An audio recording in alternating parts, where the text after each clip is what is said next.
one of the guys in that story, Chuck Divine, Yes. you mentioned it a little bit earlier, the NWA Power tapings. You had a chance to get up there. You and Mm, Chuck had a chance to have a match for the Wildcat Revolution title. mm. Judging by the conversation so far, I bet Luke's involved in this story. But what was it like to get into the NWA? Those were the letters that mattered for the longest point in wrestling Yeah. history. 2022, still they're still there. But what was it a chance for you to have a chance to get in there, work for Billy's NWA, and to represent the Wildcat Revolution title with Chuck? It was very cool. I mean, again, I treat it like every other match, and I know that that doesn't sound too good out loud because it's like, oh, what you didn't put forth 100% effort. No, it's not like that. I really did, but I think what happens is a lot of people go out there and when they get an opportunity to be on like a promotion that has some like real clout and some real name value, they try to do more than like is them, or they try to do more than they are. And I know I'm phrasing that funny because it's kind of hard to put into words. I went out there and I did what I always do. And that was my intention from the start. I'm bringing me. I'm not being used right now because I'm someone they want to see something out of they've never seen before. They want to see what they've been seeing on this product now. That's the purpose. And so I went out there and it's kind of nerve wracking, not because I wasn't confident in myself and like I knew Chuck was good and like we had trained together from way back in the day. Like I knew that was gonna be fine. But we ended up getting so crunched for time.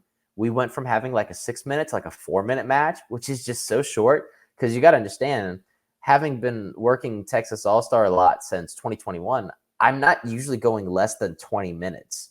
So now all of a sudden I'm getting this weird curveball where it's like, all right, show you off in like no time, go. It's like, oh crap, this is where make your moments count comes in. I know a lot of people get all antsy about a long match because they're like, oh no, I'm gonna get blown up. It's like, well, first of all, you shouldn't get blown up. You're in bad shape, and I'll say that to everyone that makes jokes about being blown up. It's funny and all, like, and I get that we do get tired towards the end of matches because if you are going hard, you will be tired. You absolutely would. But as soon as you look at someone, be like, oh, I'm blown up already. Shut up. So, but I say that because you do these like 20, 25-minute matches, and there's so much advantage that people don't look at. And that's that you have all the time in the world. You could take your time, you can get everything you could possibly want in that match, tell its story. You don't have to rush. You don't have to, oh my God, we got 2 minutes left. We got to get to, you get to pace yourself. You can just react to the crowd more, see how they're feeling, throw all that impromptu stuff in there, and just really ride the wave. When you get told, all right, this might be your only time here unless you kill it and you got 4 minutes, now it's like, okay, I am sweating a little bit. This is important. I don't have all the time in the world. And now it's not just me, it's my opponent has to be able to keep up because we got no time. This is no time. You know what I mean? But I did it. And I'm really grateful because Chuck did not veto anything that I wanted to do, which wasn't a lot. Everyone's seen my stuff. I don't do crazy stuff. I am athletic and I have an explosiveness that's unique to me, but I'm not doing crazy spots.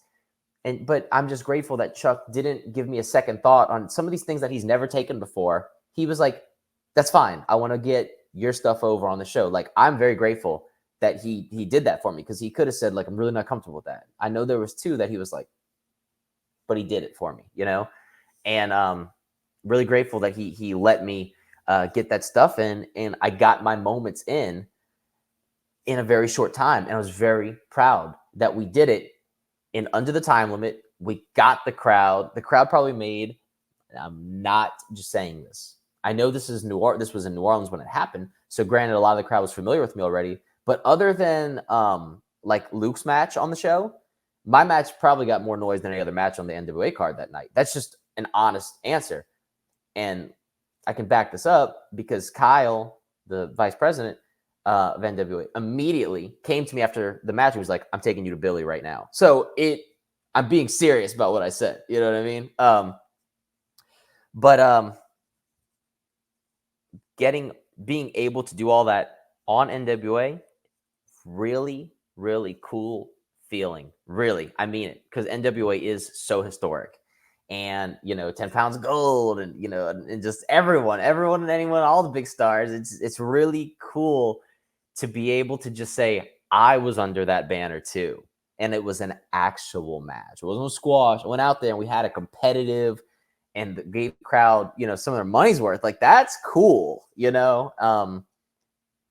But I think the best part of the night for me was because I know it sounds like I'm just putting myself over right now, but I'm not trying to. I'm being You're honest. supposed to do that on these kinds of things. That's okay. After the match, I mean, no one had anything but good things to say. All the roster was like, "Kid, like, who trained you?" I'm like, "Luke, obviously he got me on the show." Like, what? But they're like, and they're all like, everyone was telling me, they're like, "Dude, they were glued to the monitor when you were out there. They were so impressed with you." And they were saying, and you can see, like, even just like on commentary, like Tim Storm's like, "Whoa." And then Velvet Sky, she's like, "Oh my God, he's so like," they're like genuinely getting excited about the match. And then like Medusa was backstage, and she pulled me to the side after, and she was like, this just shows a little difference in time periods and preference, but she goes, "That was a little too fast, but it was really good." I was like, "All right, cool, I'll take it." You know what I mean? Like, it was nothing but good things. And we had a good talk with Billy Corgan. I really did. And Billy seemed to like me. I mean, we talked for about 20, 25 minutes.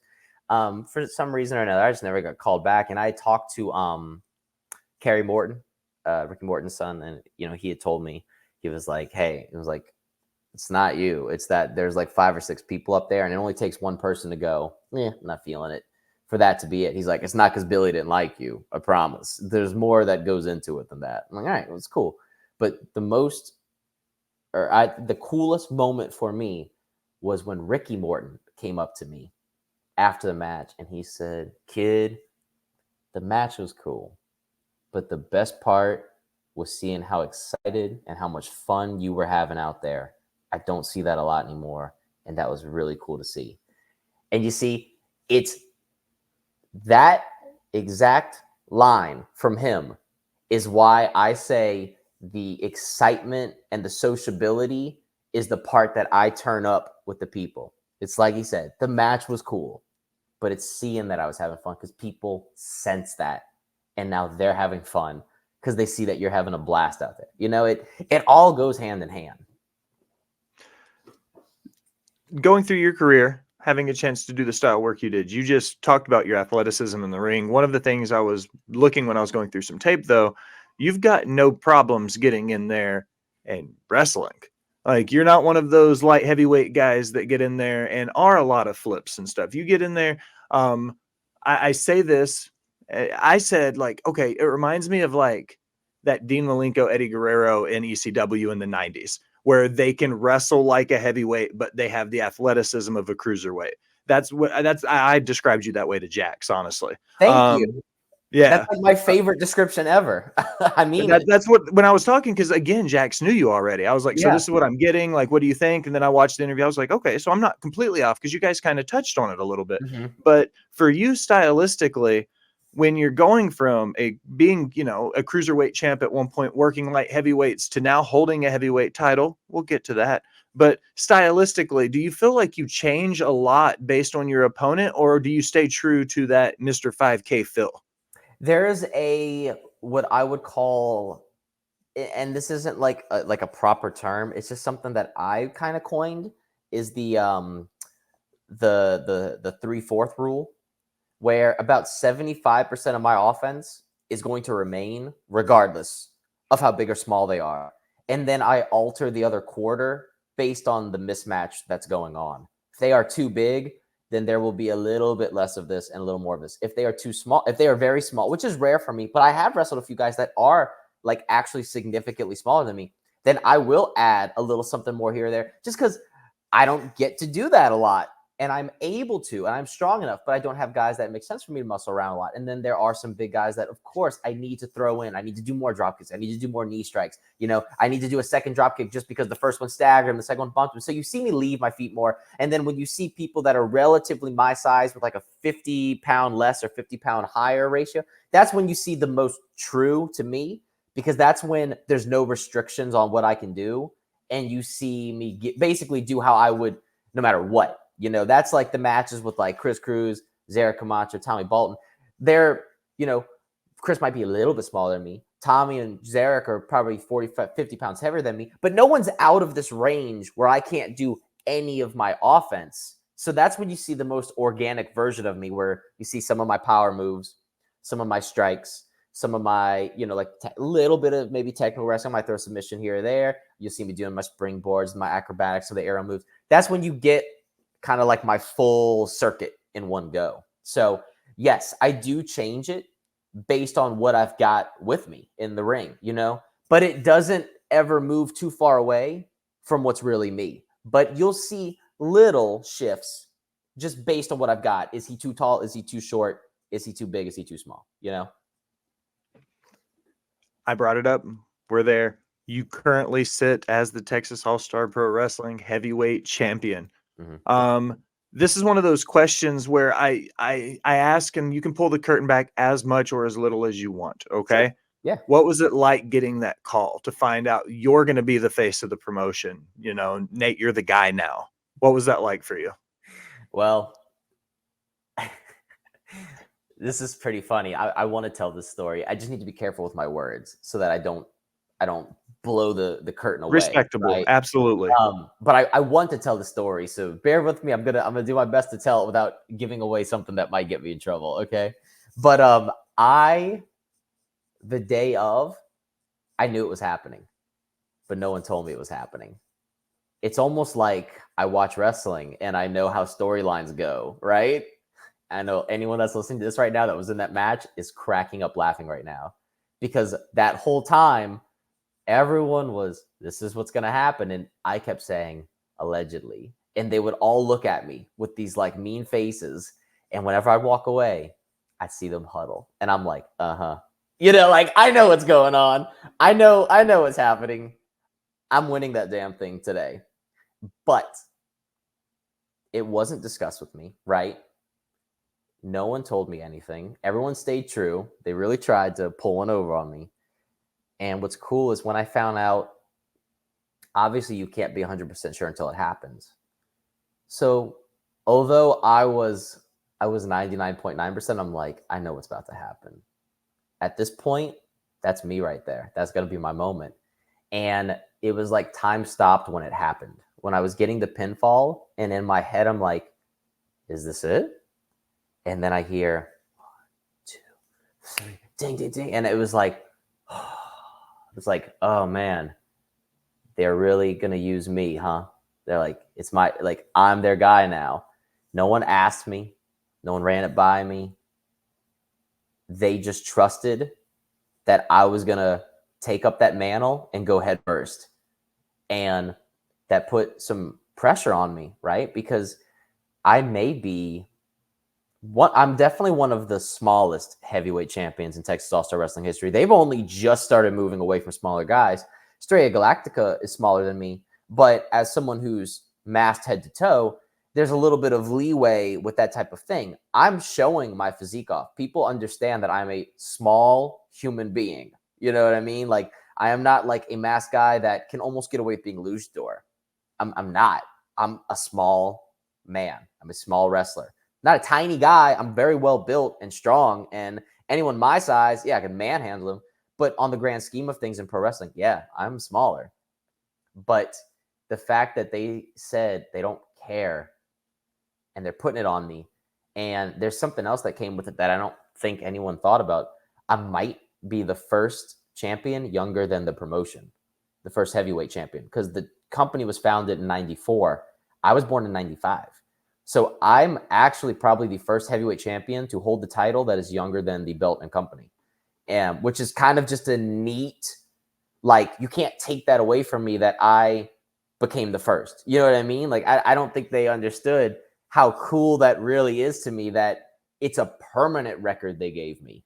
You know, like, that's really cool. And so there was a whole lot of, you know, let me tell you, the first 2 matches after I won the heavyweight championship, it's like it hadn't really set in yet. It was like I understood it. And I'm going to deviate from this for just a little bit. I'm sorry. I'm not trying to talk, but it is No, important go to be ahead. a part of the. So when I had won the Cruiserweight Championship at Texas All-Star, I became that guy pretty quick. I started getting into like the mode, workhorse mode. This is the workhorse title. Let's go. Like I'm putting on the best matches every single time, every night as the Cruiserweight champion. And they saw that and they respected that. And somewhere during that time where I was starting to get this all-star presence, I got put in the IPC and it was really doing wonders for my friggin' confidence and self-esteem, Randy Blakely and all them. And they had a great track record with the IPC, Ricky Stark, Sammy Guevara, Austin Theory. Freaking AJ Styles was in one of the earliest ones. Like they have a track record of some badass dudes coming out of there. And then I got put in that and I'm coming out there with IPC shirt, the Cruiserweight champion. Like I felt like I was on fire. You know what I mean? And it was starting to show in my face when I was coming out because now I'm exuding energy that I'm not meaning to put out. I am just putting it out because it's real. And then at some point, I'm assuming, Bob Murphy and everyone else with Texas All-Star saw that and started thinking like, oh, there's something here, regardless that he's not a bigger guy, who cares? Like, look at what he's got going on right now. And so no one needed to run it by me. But what was weird is that I took that Cruiserweight championship and I made that title run my own. You know what I mean? Like, I am so outrageously proud of that title run from start to finish. There are so many matches in there. And one day I'm going to go back and make a best of. I'm telling you, people are going to be so blown away at how cool, because those matches are not out for people to see. Those are all videos that, we are not supposed to show. When I get that best of 5 out there, I'm telling you, people are going to be like, oh my God, people got to see that live. Like, that's cool, But that was all cemented. And then when I got the heavyweight title, there was almost something in the back of the head that was like this pressure that I didn't expect. Because I'm not saying that there's more pressure being the heavyweight than the cruiserweight, but they are two very different things. And one comes with a whole lot of other stigmas because now I'm fighting a different battle. I'm not clearly, cruiserweight guy. I'm what? He's the heavyweight? You know what I mean? And so now I've got to fight like a stigma while representing the brand, while being the face of the company, where everyone else on the poster is twice my size. And I have to make people come to the show and go, oh, no, I get it. And I got to make sure that they get it every single time. Now there is pressure. There was not that type of pressure on my cruiserweight run because the expectations were something that, like, I could have never even begun to doubt, and people wouldn't question. They're like, oh, yeah, he's pretty athletic. He's a lean guy. Yeah, it looks like a good cruiserweight champion. Now it's like, wait, he's your main guy? Like, I get it. But like always, those first 2 matches, it was like I was like refinding myself. I still had a great match. Like I did my first 2 matches as a heavyweight champion. They were great. They were fun. They're athletic. 2 really, really, really fun matches. But then it was almost like I was refinding myself with like a new aura and a new presentation. I am still that guy coming out with all that energy and exuding, but now like I need to be the guy, not like your best cruiserweight champion in the last so years. Like I need to be like a stigma breaker for this company because this, even though it's very accepted now to have smaller guys as heavyweight champions, Texas All-Star has not been putting the heavyweight championship on a bunch of cruiserweights. That is extraordinarily rare. That's like a very small list, and especially one that was so young with the company because I really had only been working with them for 2 years at that point in time. You know what I mean? Like it was like all of a sudden like, bah, we're dumping all this on your back and we're not asking you, just go. But it was cool because I knew they trusted I was going to do it. And they weren't second guessing that I was going to do it. They were confident from the start. They're like, no, he's going to find himself right away and he's going to make us proud. And I think if you look at, even those first 2 matches, like I said, they were good, but just go a little bit further and you'll see where I like rediscovered myself. And there's just no denying, like, I'm putting on a very, very rare heavyweight title reign with Texas All-Star Wrestling. The crowds, when they come to the shows, like all the ones that I do, they erupt for me. And not one of them goes, but he's so small. They all go, that's our freaking guy. And that's all that matters to them. And that's cool. And that was the only thing that I was concerned about moving into that title reign was, God, I hope I don't, fall just a little short of like the image that goes with this title. But I believe from the bottom of my heart, I'm redefining the image that goes with that title because it is the heavyweight title. But I'm showing, and I think every fan in attendance can agree, it doesn't matter if you're really a heavyweight holding it. It matters if you're the best damn dude on the show holding it. And so that's kind of how it's, morphed. And I think that I've done a good job with that as of now. Absolutely. One of my favorite things about that is you never know the answers you're going to get when you hear people explain that. And especially with something like wrestling. Like I said, when I asked it, I was like, pull the curtain back as much as you're comfortable with, because nobody wants to pull the rug out from underneath it. So Right. Great job on there. That was very well said. This is my absolute favorite question, and I'm curious about your input. All right. So we're going to hop in a Wayback Machine. We're going to go back to 2016. Okay. Right before you go through the door for your first day of training, what advice do you give that version of Nate? You today, going back and talking to the guy right before he walks into Luke's school, what advice do you give that person? This is going to be the most stressful, the most anxiety-driven, painful experience. It's going to be expensive. It's going to hurt. You're going to get your feelings hurt. You're going to struggle because of it. You're going to suffer financially because of it. You're going to lose friends because of it. And there's going to be times where you feel like you're all alone and you're trapped in your own head. But as you are right now, you're not the man you will become. And this business will shape you into what you need to be. And you just need to put your best foot forward. And I don't like saying trust the process, because I feel like that's an overused thing, and people use that as a reason to justify making no progress, is just sitting around and trusting the process. Like, there's a process that needs to happen, but you need to make it happen. Don't trust the process. Make the process progress. You need to. And I would tell myself all of that, like, you need to do it, and don't get nervous when you get pushback, because whenever you start questioning, people get, like, hey, who's this young guy stepping out of line? Sit back down, kid. Sometimes you have to pick that fight. Just make sure that it's the right time with the right person, and that you are in the right, and you're confident in the fight you're picking. And when it's time, do it. But until then, just brace for impact. Brace for impact. That's what I would say before I walk through those doors. Brace for impact. It's going to be long and very bumpy.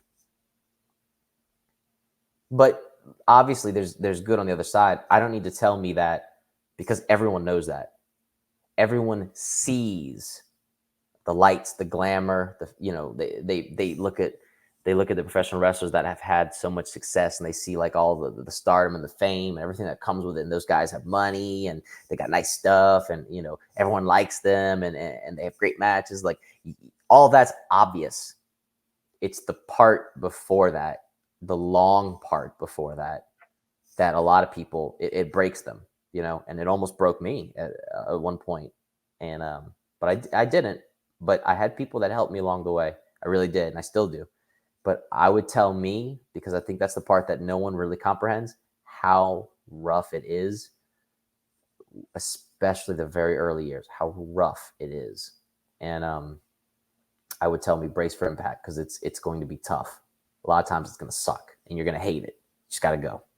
Just go, and don't forget why you got into it. So. All right, Nate. Hard part's out of the way, man. But before we land the plane, get you off the hook, everybody has to answer 5 random questions. I looked through, one of yours has to do with wrestling, one of your 5. Okay. But I've got 5 queued up. You ready? Yeah. What's your favorite movie? I think probably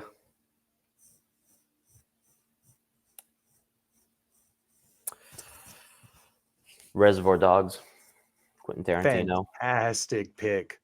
One of my favorites. Absolutely. Question number 2.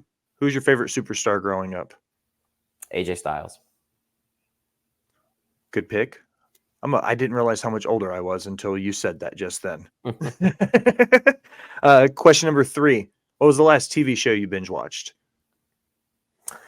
My girlfriend and I have been binge watching a lot of anime, and so the one that we just knocked out was well, you know what? Okay, you said binge watch, so I'm picking carefully for something that had multiple seasons.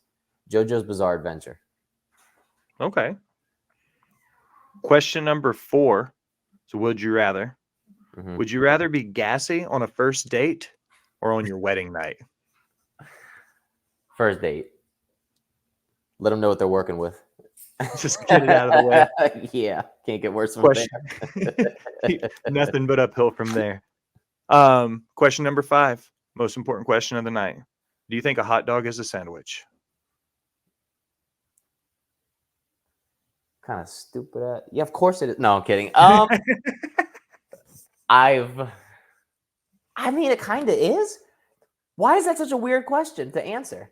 It kind of is, right? Yeah. All the things I've asked, and you're like, how is this the hardest question of the Because night? you could just put it on buns and it would still be like it'd be a hot dog sandwich, but it's still like a hot dog. Yeah. Yeah, it is. It's a sandwich. Such a weird like I would have never, you know. All right, Nate, this is everything. Yeah. all of reality is now a question. This is the best part of the episode. I don't have to say anything. This is your chance. Plug your socials. Tell anybody about shows you've got coming up. Anything exciting. This is your chance. All right, check it out. So, let me pull up my thing right here. So this Saturday, Texas All-Star Wrestling in Cypress, Texas. That is going to be February 24th. This is on the not the down low, but it's not 100%, right? But next Wednesday, I will be backstage at Ring of Honor in Huntsville, Alabama. So with a little bit of luck, that will be something very big for me. So everyone can hold their breath on that for that next Honor Club episode. I may be on that, right? For my socials, let's see. We got Instagram. Follow me at. I'm not gonna be able to find the lighting. I'm just gonna have to say it. It's the Nate Bradley 5K. For my what used to be known as Twitter, but is now one letter, is called X. You can follow me at Nate Bradley 5K. And then my TikTok, I need to redo this name because it's horribly bad. It is at Mr.F5K Nate Bradley. I need to rearrange that one because that's a crazy one. But those are my socials where you can find me. All right, Nate. Well, I appreciate you very much hanging out and checking out some wrestling with me tonight, brother. I appreciate you for stopping by. Thank you so much for having me. Excellent. For Mr. 5K Nate Bradley, I am V. Will Gray. Thanks for stopping by and listening, my people.